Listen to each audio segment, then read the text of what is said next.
Custom Ink can help you recognize employees, show customer appreciation, and outfit your teams with your favorite products and brands customized with your logo. At CustomInk.com, you can easily make your mark on all sorts of products, including water bottles, backpacks, polos, jackets, and so much more. Make Custom Ink your go-to custom gear partner with great customer service, quality products, and all-in pricing, along with personalized help when you need it and an easy-to-use website when you don't. All backed by a 100% satisfaction guarantee. Go to CustomInk.com to get started today.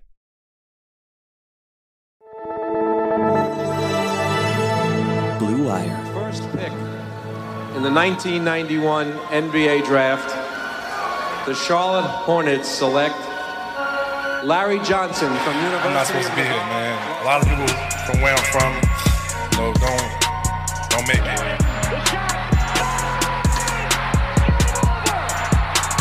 Charlotte, we're back. All right. Welcome, Hornets fans.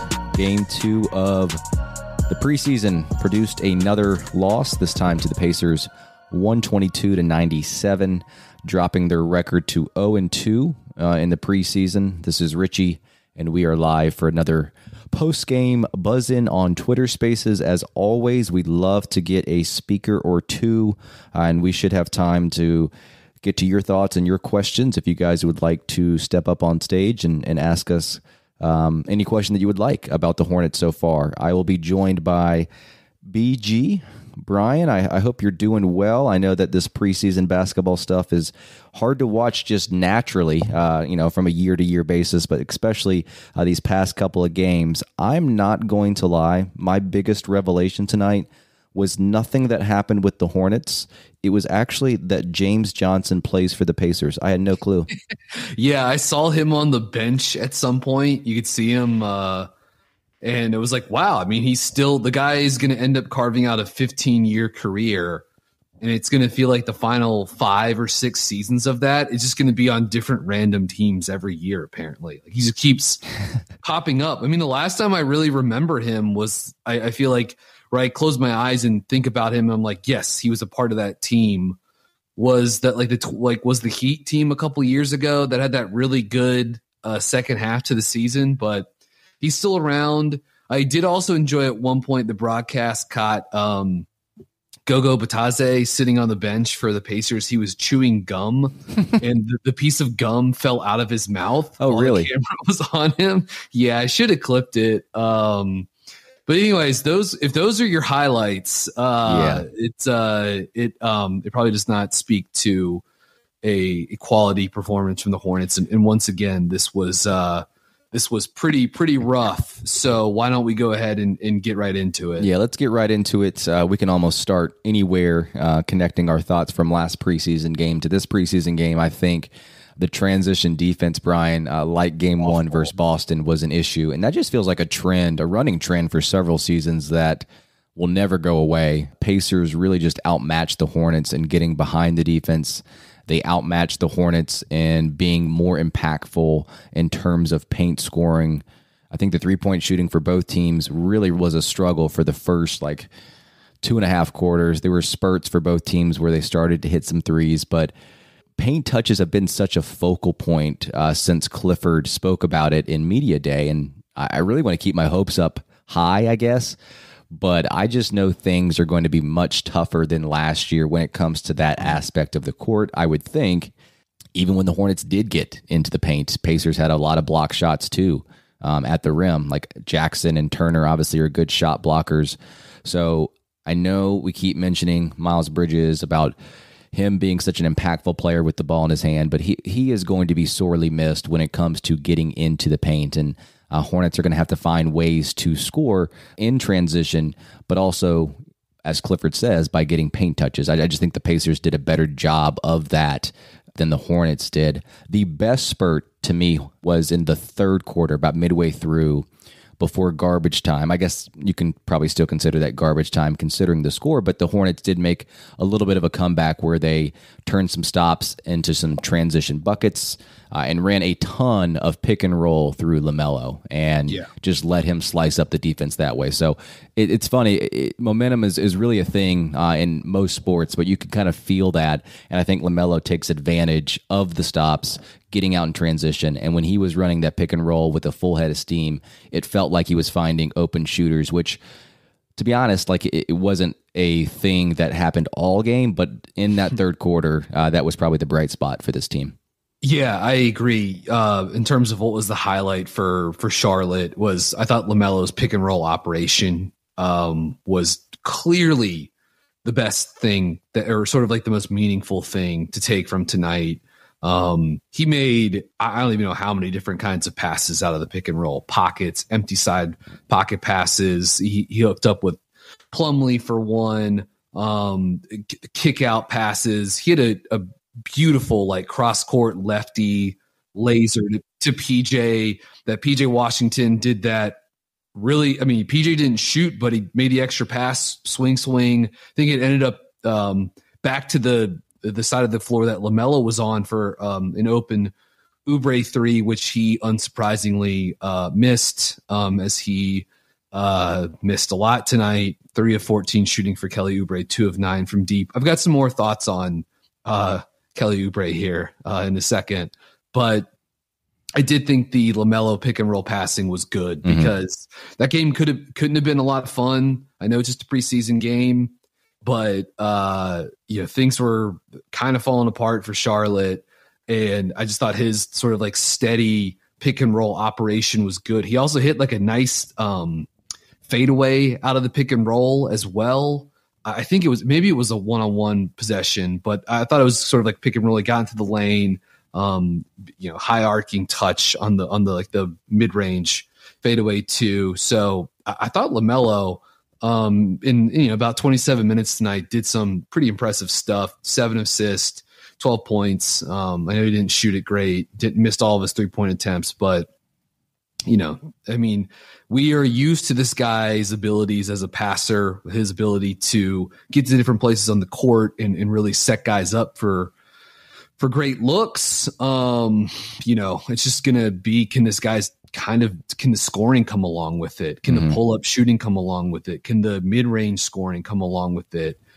He's certainly capable of doing it, but I just think the ask is going to be so big on him. The game plan for the opposing team is all on him. So they're going to take something away from him. Yeah. And look, once Hayward comes back, that will help. I mean, not from like pure a rim pressure standpoint, but Hayward, when healthy, is going to takes on you're going to have to put a good defender on him, and he can play matchup ball with LaMelo. You can use him as a screener for LaMelo to get guys off of ball or to get him off of LaMelo and have Hayward attack a certain matchup. So he helps in a lot of ways. And obviously Gordon Hayward's a pretty good passer. LaMelo is a terrific, spot up relocation artist, 3-point shooter. He's almost 43% shooting off the catch from deep last year on 4.5 attempts per game. So I think he was around 1.2 points per possession on spot up. So LaMelo is pretty special when it comes to that stuff. Yeah. Some of the less good stuff. Can we go to the wing? Are you cool with us moving over to some of the wings and the guards on this roster? Yeah, sure. But I do want to mention real quick on LaMelo. I thought he had his floater working early tonight. Yeah. I feel like he made 3 or 4 of them in the first half alone. And just one quick thing about him too. This is just such a simple thing that I noted. It's not unexpected that he would do this, but it was a really unselfish play when he had a 2-0 fast break. He could have easily taken it all the way, but he rewarded PJ for running with him. But let's go over to the wings. I know you wanted to talk about Oubre. My only note on Oubre that I had for this game, literally only note, active on boards / hit a couple corner 3-point shots. But it sounds like you had more thoughts on him. Champions aren't born, they're made. And the secret to make your business reign supreme? Shopify, the all-in-one commerce platform to start, run, and grow your business. Forget the off-season work. Shopify makes it simple to sell to anyone from anywhere. Whether you're selling warm-ups or wall hangers, it's time to start selling with Shopify and join the platform simplifying commerce for millions of businesses worldwide. With Shopify, you'll customize your online store to your brand, discover new customers, and build the relationships that create die-hard fans. Shopify fields all the sales channels to grow a winning business, from an in-person POS system to an all-in-one e-commerce platform, even across social media platforms like TikTok, Facebook, and Instagram. Shopify is the secret to becoming a business champion by making it simple for anyone to sell their products anywhere, taking the guesswork out of selling. When you're ready to take your winning idea to the world, team up with Shopify, the commerce platform powering millions of businesses down the street and around the globe. Sign up for a free trial at shopify.com/Blue Wire, all lowercase. Go to shopify.com/Blue Wire to start selling online today. Shopify.com/Blue Wire. Recognize employees with Custom Ink. Show customer appreciation with Custom Ink. Outfit your teams with Custom Ink. Easily add your logo to your favorite products and brands at customink.com. Make Custom Ink your custom gear partner with great customer service, quality products, and all-in pricing, along with personalized help when you need it and an easy-to-use website when you don't. All backed by a 100% satisfaction guarantee. Do it all today at customink.com.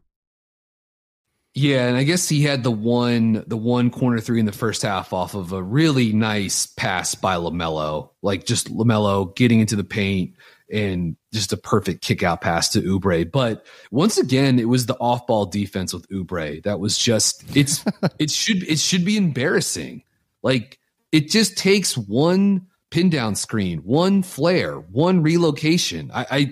I'm certain I said this after the Boston game. But it's like you don't even need to run like crazy action to get to just completely take this guy out of the play. It can be a totally telegraphed down screen to whomever Kelly Oubre is guarding. And it's not like he's being matched up with Steph Curry or Klay Thompson. It's like chasing around Aaron Nesmith, and just getting cooked. Chasing around Ben Mathurin, one of his first buckets in the first half was Indiana ran a little veer action. Miles Turner set a down screen for Mathurin. Oubre wasn't ready for it. He got clocked by the screen. Mathurin got all the way down the rim and finished over the top of Nick Richards. And so, Richards ends up being the defender on that possession, but only because Kelly Oubre was sent to another universe by a pin down screen. And that stuff just happens a couple times every game with him. I saw a fair amount of Oubre play prior to coming to Charlotte last season, but really tracking all of these games since he arrived here, it's just, man, the amount of defensive breakdowns from him is it's not good. That's for sure. And then I would also like to slide over and talk about last year's lottery pick. James Bouknight. Yeah, we can. I feel bad because for a couple of reasons. One, he talked a week or so ago about kind of have a newfound confidence that he had this season, right? And that he was sort of feeling the belief from Steve Clifford and the rest of the coaching staff, and that was inspiring him. And it's something he didn't feel like he had a year ago. And I also think there is we can point to the blame that I don't think the team has done a great job involving him or integrating him into the system. And we'll see how that goes this season. You can see they're trying to route some of the offense through him when it's he and Terry Rozier playing on ball and LaMelo's on the bench. But man, I mean, he can't. He tried to drive one-on-one on TJ McConnell tonight. He got ripped. Yeah. He got ripped from behind by Kendall Brown on a ball screen later. Was bringing the ball up the court with Aaron Nesmith playing, full court one-on-one defense. And he didn't get ripped, but Nesmith knocked the ball out and ended up forcing an 8-second violation later in the game. And I do think, I can't remember who was inbounding the ball maybe it was Thor or Richards, but Indiana scores. One of the big guys for Charlotte's taking the ball out from underneath the basket. They throw it into Bouknight, kind of not a great pass, probably a little too much air underneath it. And it gave McConnell enough time to run over and get into Bouknight's space. I can't remember, did Bouknight travel or did he dribble it like off his foot? It resulted in a turnover. I think he traveled on the play. So yes, he did. Really tough, 3 turnovers, but it felt like it was more than that. Struggled to finish in the paint, struggled to finish shooting off the catch. There was another catch and shoot opportunity he had in the first half that he could have stepped into and let it rip. He ended up passing the ball out. I feel like there are glaring issues in terms of confidence, in terms of what's being asked of him on the basketball, and how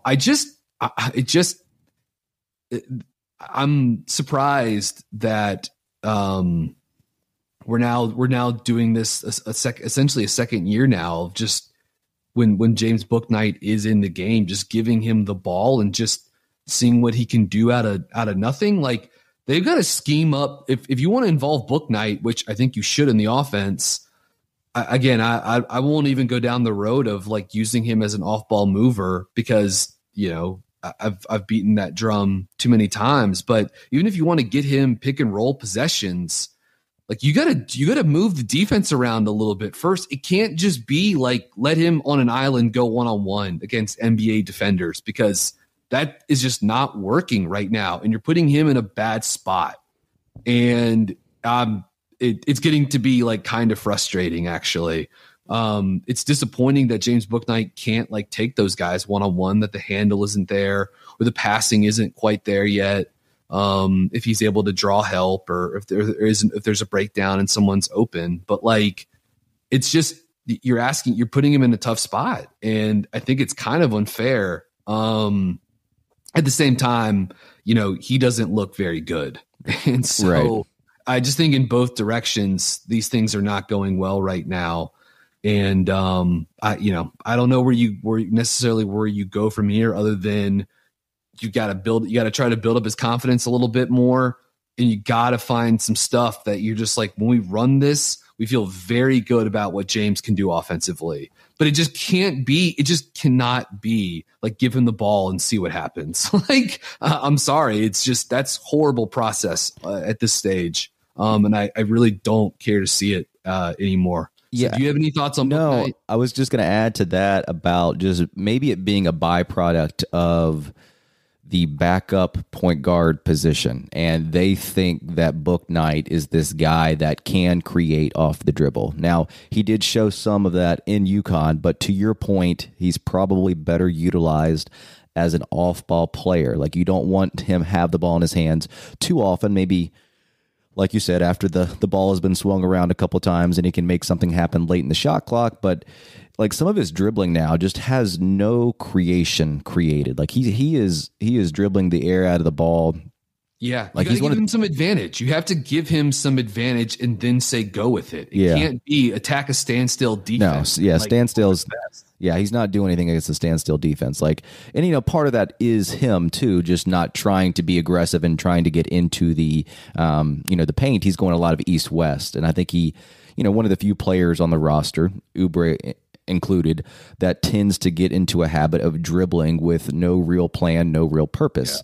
Yeah. And you saw the issues like you were mentioning earlier of just the pest that TJ McConnell is, and forcing travels, forcing 8-second violations, and getting the ball stolen and stuff like that. His best assets is not with the ball in his hands, even though he can do that on occasion. So, yeah, I agree with you 100%, but I do wonder if it is a byproduct of the fact that, hey, Terry Rozier right now is our backup point guard. Bouknight seems to be like another guy that could have the ball in his hands, so let's try to use him as much as possible, but the end product is just not what you're expecting. Yeah.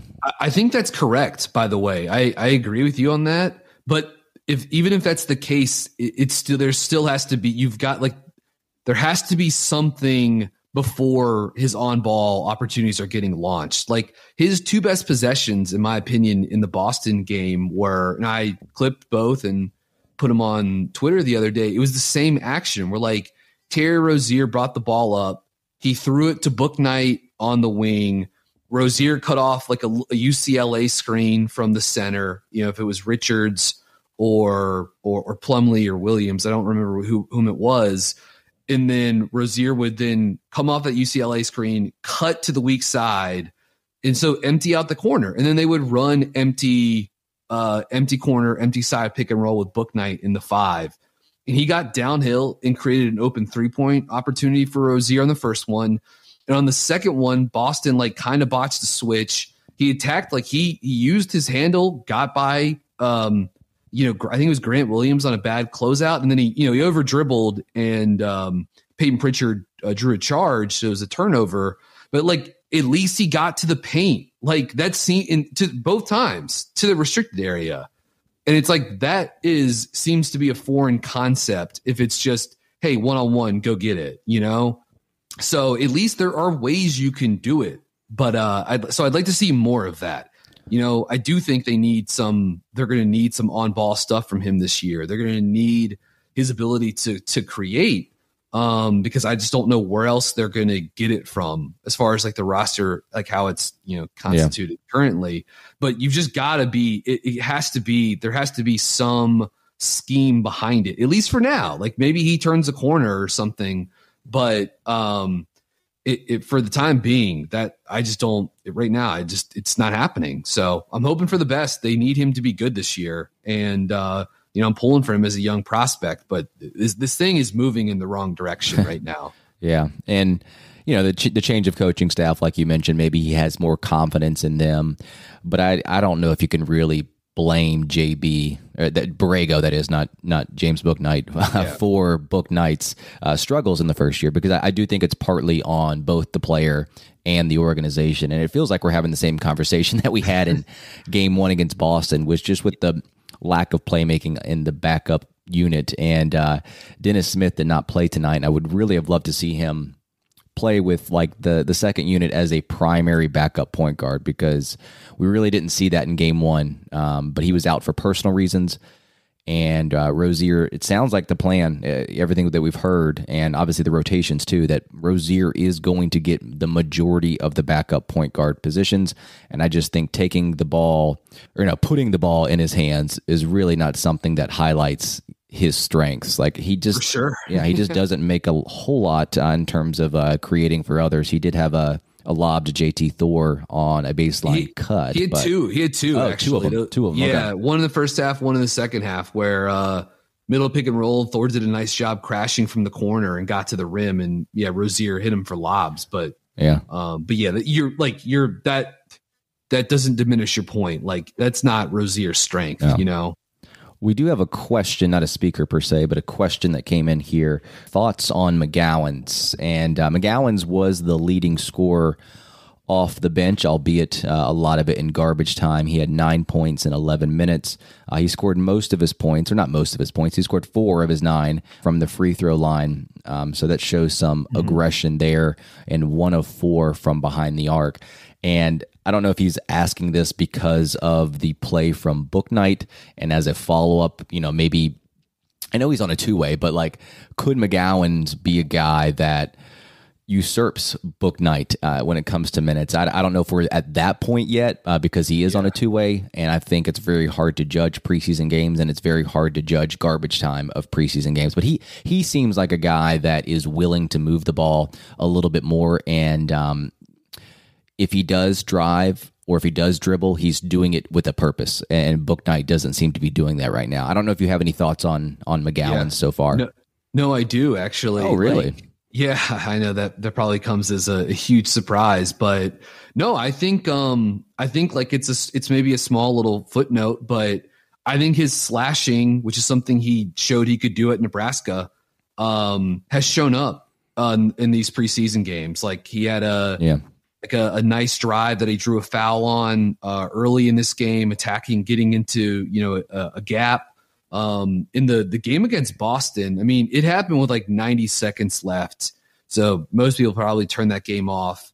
But he got Justin Jackson from Boston on a switch, and he was left side wing. He drove towards the nail, and JD Davison slid over and showed good help at the elbow nail area. McGowan's backed it ball out like a step, and then he isolated versus Jackson, had this beautiful step through move, and then finished over the top of him.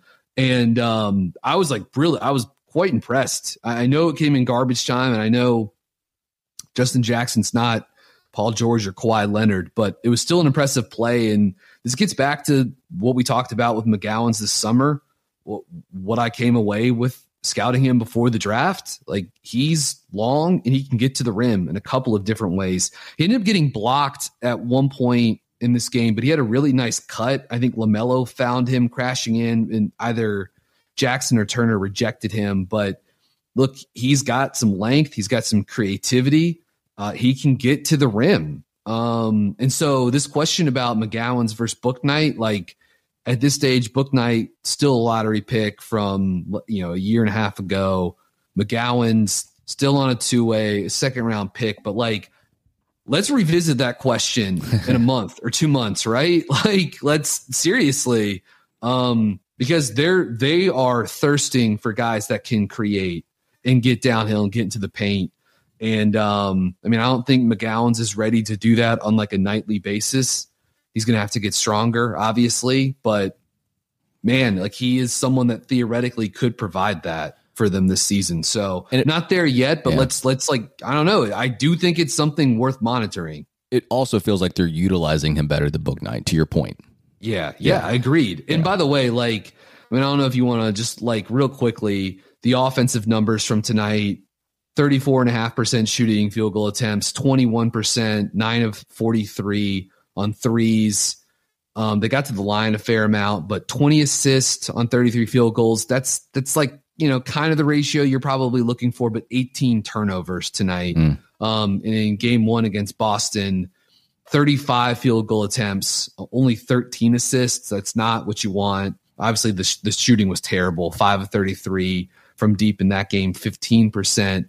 They also had 13 turnovers. So, at this stage too, we're looking at just 2 games. It's preseason, lots of garbage time, but the Hornets with a 33-31 assist to turnover ratio through 2 games. This is not LaMelo ball, like this is not the system that they were so entertaining. Frustrating at times, certainly, but like, were so entertaining and downright good on offense last season.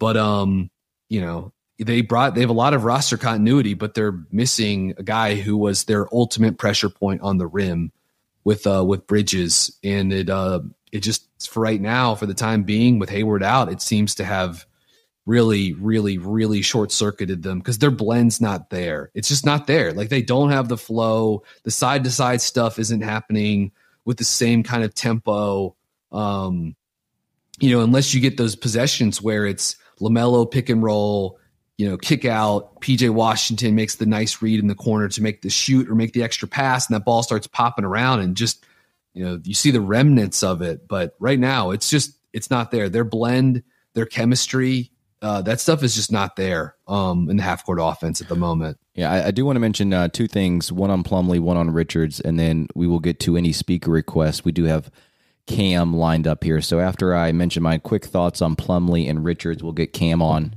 and then start to wrap things up. So Plumlee, fairly inefficient from the field, but I thought he just was like his usual self tonight. I think that, at times he did look bad, but I will say that he is decisive, and that's something that I would like to point out in an otherwise ugly game for the Hornets. He touches the ball probably too often, but more often than not, like, he's trying to look to move the ball. Like, it's almost like he means well. He means well. He's trying to move the ball. Yeah. And I think fans definitely cringe a bit when he takes the ball up the court off of a board, but he did have, I want to say 2 or 3 occasions in the first half where it led directly to points. One on a backdoor pass to Rozier for a bucket, and then there was another one where he got like a hockey assist. And then Nick Richards, he was much better tonight than he was against Boston, or at least in my estimation. It felt like he was in the right place on both ends of the court. Really, really active on the boards on both ends, and he even had one pick and roll lob alley-oop from LaMelo. And I remember mentioning on a recent pod that probably one of his more underrated skills is Richards out of the pick and roll as a roll man. And my one concern with Richards tonight is that there were times where I feel like he just tries to do too much that is like out of his like realm of possibilities. He missed 2 dunks. One of them was like on an attempted putback. Like, he just doesn't scream a putback, finisher to me. Like as just grabbing it with his left hand without even gathering it and trying to dunk it all in one motion. So those were my quick thoughts on those 2 bigs. But Cam, you're on. What do you have? Hey guys. So appreciate you guys covering the preseason game. Obviously it's just preseason. It sounds like the analysis is much more like developmentally based. How can we maximize the players that we have on our roster when that maximization is not necessarily to the point, where we thought we might be. My main issue, it's not really an issue, it's just a question, and it's partly rhetorical, and I think that, conversations with Brian offline probably kind of guide this. How do you watch that G League Ignite game last night with Scoot and Vic? And how are you Michael Jordan and say, like, yeah, let's just go for the 10 spot with the roster we have?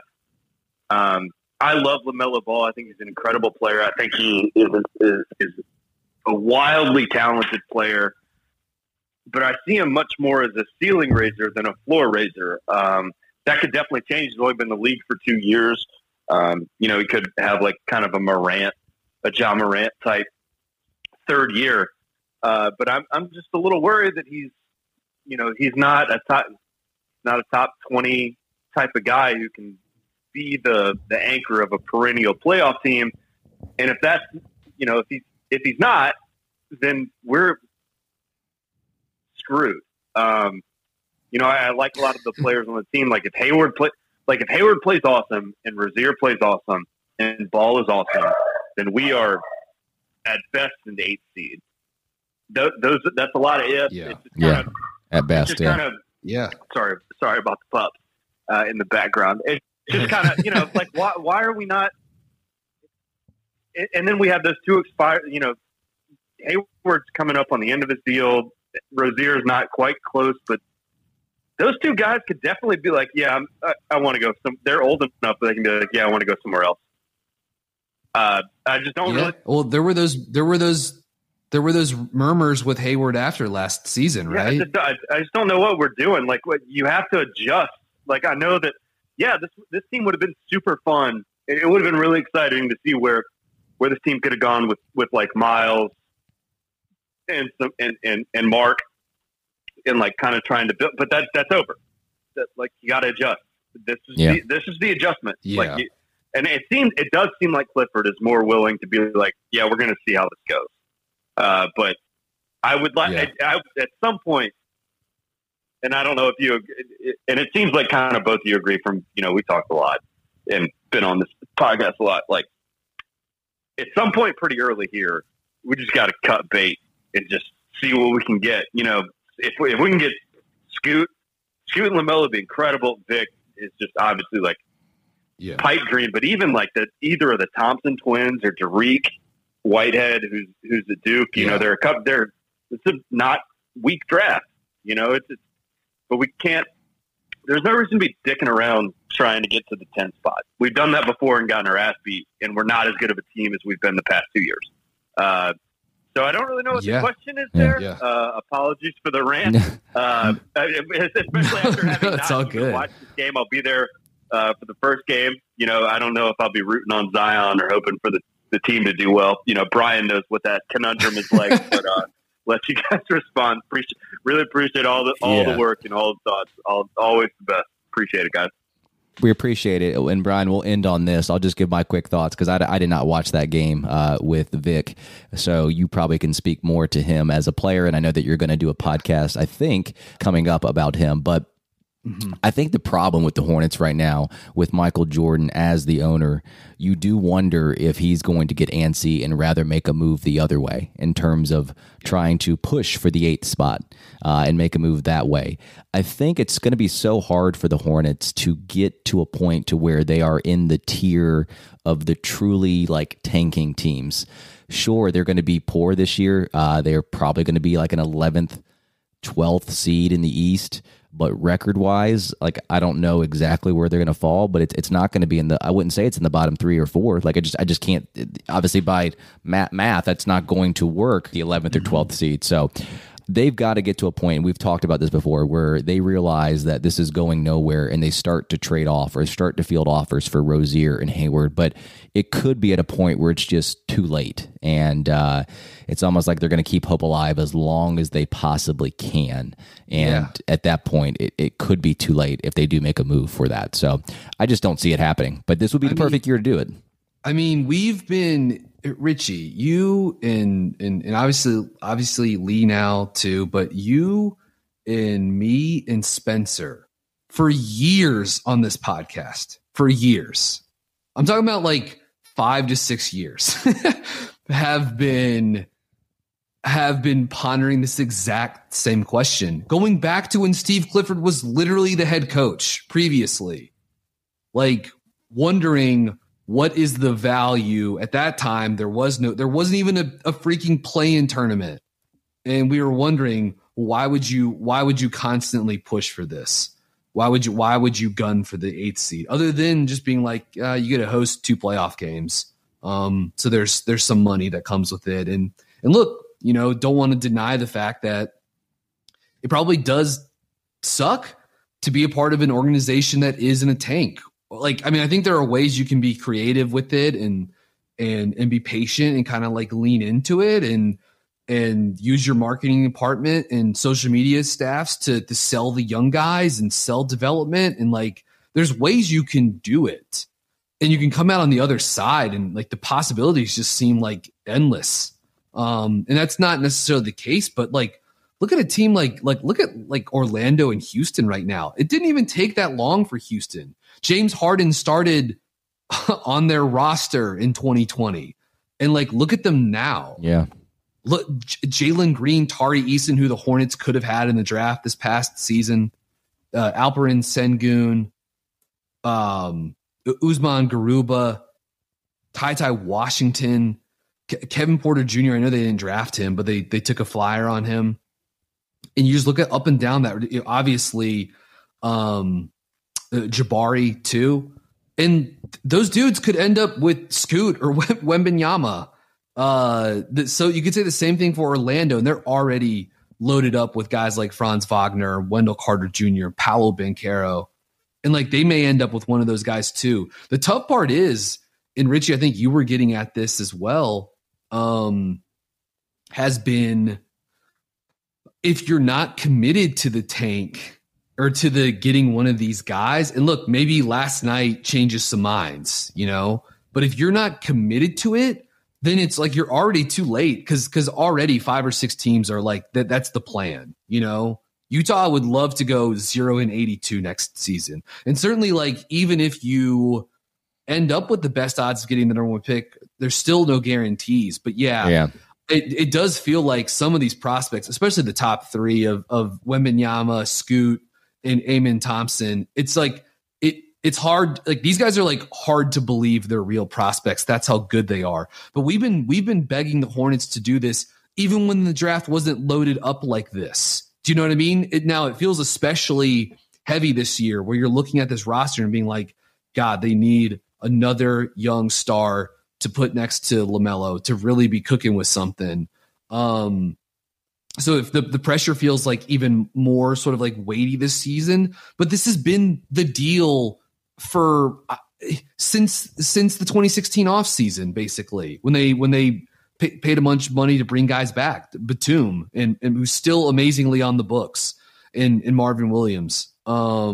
and the extension with Cody Zeller, and like it's just they've been in this endless cycle for so long now. And if they end up in the 11th seed in the Eastern Conference, they're going to end up picking 8th or 9th or 10th or 11th. Like they do this every year. It's incredible how often they end up in this spot. The fact that LaMelo Ball is on this roster is a miracle. It's a miracle. Yeah, jumped up. They jumped up, and then Golden State took James Wiseman.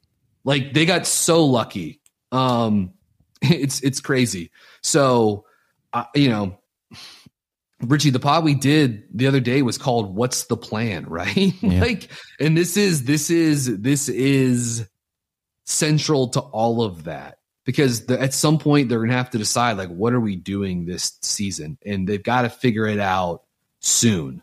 I think maybe the hope could be that you could go to the front office, could go to ownership, and they could go to the coaching staff, and they could say, look, this doesn't have to be a multi-year thing. We know neither of these sides have the patience for this, right? Like you guys don't want to do the Oklahoma City thing, even if that's really like not a bad path to take, but we'll do this just for 1 year, right? Can we sell you on 1 year of this? Like it's still just LaMelo's third year. He's got another year left on the rookie contract. You can clear off some salary that's on the books. You can get Hayward's going to become an expiring contract. Like just give us 1 year to try to get one of these guys. So maybe you can sell it on that. But man, you better be committed. You got to be ready to do it from the jump. I think it could potentially one of the saving graces for this team long term could be because I've thought about this the last couple of days. We'll see what they look like when Hayward comes back. But even if they are trying to win, they may just not be good enough to do it. The offense looks shot right now. Mm-hmm. So I think it's too early to say that. But this is why I took the under. Richie, you and I did over and under win total for them this season. I took the under on it when I went on Nate Duncan's podcast to fill in for Spencer earlier this week or late last week, whenever that was. I took the under on that as well. Again, because I don't see them being very good this year. And it just, can they be bad enough to put themselves in a place to get one of these defining talents? Lee and I did the pod on Scoot. Oh, you did? Yeah. Oh, no. Well, we did the one on Scoot. On Scoot. Yeah. We haven't done the one on Victor Wembanyama yet, but man, he's special. And people, even after last night, obviously everyone is freaking out about those two guys. They played incredible at the first game in Vegas. I can't wait to see them playing game 2. But man, Amen Thompson is sick too. Elite defensive wing who can also be a primary creator and is, with that size and length, a freak athlete. And you just can't overlook that. It's just impossible to ignore. And I don't know, this season really, I think, is going to be the thing that sets up, it decides what the next 5 years look like for Charlotte, which I think is stating the obvious because all this stuff is connected. But really, there seem to be a lot of eggs in the basket. And I don't know, you just, at the end of the day, you hope Charlotte doesn't drop the basket and crack all the eggs. You hope they do something good with it. Yeah, because there's one fragile egg in there. He will crack real easily. Yes, yeah. you better duct tape and get extra padding and pillows. And look, with Hayward, it does seem like there's some frustration some frustration that he's not playing right now. I'm sure he wants to play. I'm sure Steve Clifford would love to have him play. I get why they're not doing it, but I understand why everyone, fans, team, media, whomever, I get why people are frustrated by it. It's not ideal, certainly. Yeah. But yeah. Hopefully we answered the question. Like Cam was saying, it was not much of a question, more of a rant, but we have the same feelings. It was funny. I was listening to the Knicks Film School podcast the other day, and I think it was John that mentioned this, but if your win total begins with a 3, you are probably not where you want to be. It either needs to be in the 20s or the 40s or the 50s, but the 3s, the Hornets are probably projected to be around that 33, 35 range. Yeah. It's so true, man. Yeah, it's true. It's so true. In the unsurprisingly, that's why the over-under win total for the Hornets is what, 35 or 36 and a half? I think, yeah. Yeah, I mean, it's I mean, all of that adds up, checks out. Yeah. And to your point, they may not have to like tank per se. They just may be, bad enough, but I don't think they're going to get to that point to where they're in the 20s in terms of the record. And one thing too, like I just thought about this as we were speaking before we wrap here. I just want to mention this quick thought. Like if the Hornets were to trade Hayward, were to trade Rozier, the team that would be taking them on most likely would be a team, I would assume, that would be in some kind of playoff contention. And so having said that, unless that team has some kind of other first-round pick, you would be receiving a first-round pick that would not be necessarily in the lottery if you get a first-round pick out of that. I know you can package picks. I know you can try to move up as much as possible. And I know by trading Rozier and Hayward, the team would bottom out a little bit. But again, I keep going back to the point. I think if they do make that decision, it probably is going to be too little, too late. So yeah. It's hilarious that the Hornets, this team that's rebuilding, more recently they've traded a lottery pick. Like the Jalen Duren, number 13 pick. I mean, that happened before. It's not good business, man. That happened before Miles, right? Yes, I mean days apart. Yeah. Okay. But look, this is, we said this on the pod. I know Spencer's mentioned this. He tweeted about this. Like they could have, they could have signed hypothetically. They could have before Miles Bridges committed and was charged with heinous crimes. Mm-hmm. Theoretically, they could have maxed Miles Bridges. They could have drafted someone at 13 and 15. They could have come into the season over the tax, and they could have moved Oubre and Plumlee right before, and then gotten underneath. Yeah, expiring contracts. It may have cost you some draft fodder, right? But you could have done it, and they didn't, and then it all blew up in their face. Yeah, for the tax purposes, all it matters is at the end of the season. So, exactly. We're going to go ahead and end here because we went twice as long as we said we would, Brian. Crap, man. Yeah, that's always the case. We do have a promotion for BuzzBeat Plus Substack, but you have to take advantage of it by October 10th. Normally for $35 a year, you do get our ad-free, our exclusive, our episodes early, but we're running a sale for 20% off an annual subscription. So I think that comes out to $28. You're saving $7, which is not a lot to begin with. So definitely check out that link in the description and see if the perks are worth it for you. For Brian, I am Richie. We will talk to you guys later.